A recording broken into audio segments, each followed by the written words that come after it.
আমরা যারা রাজনীতি করি কিংবা যারা পাবলিক ফিগার কিংবা যারা নোন ফেস আমাদেরকে প্রতিনিয়ত সাইবার হ্যারাসমেন্ট, সাইবার বুলিং এবং নানান রকম সাইবার অপরাধের শিকার হতে হয়।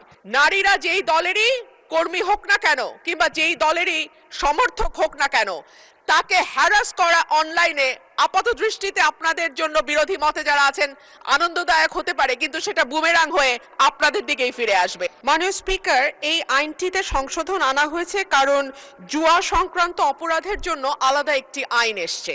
মাননীয় স্পিকার, আমার বক্তব্য সাইবার প্লেসে নারীর সুরক্ষা নিয়ে।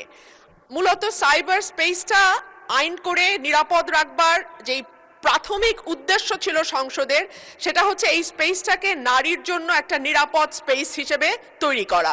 কিন্তু আমরা যারা রাজনীতি করি কিংবা যারা পাবলিক ফিগার কিংবা যারা নোন ফেস আমাদেরকে প্রতিনিয়ত সাইবার হ্যারাসমেন্ট, সাইবার বুলিং এবং নানান রকম সাইবার অপরাধের শিকার হতে হয়। তথ্য প্রযুক্তি উন্নত হচ্ছে মাননীয় স্পিকার, অস্বীকার করবার কোনো উপায় নাই।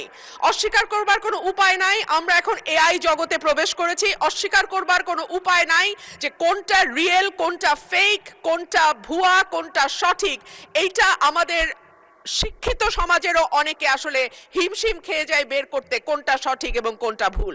সেরকম একটা প্রেক্ষাপটে দাঁড়িয়ে গ্রামে যখন প্রতিটি মানুষের হাতে স্মার্টফোন, সেলফোন, ফেসবুক অ্যাকাউন্ট, তখন নারীরা, বিশেষ করে নারীরা এবং পরিচিত নারীরা এবং যেই নারীরা হয়তো রাজনীতির সঙ্গে যুক্ত কিংবা মিডিয়া জগতের সঙ্গে যুক্ত, আমাদের জন্য এই স্পেসটা প্রতিদিনই আরেকটু করে অনিরাপদ হয়ে যায়।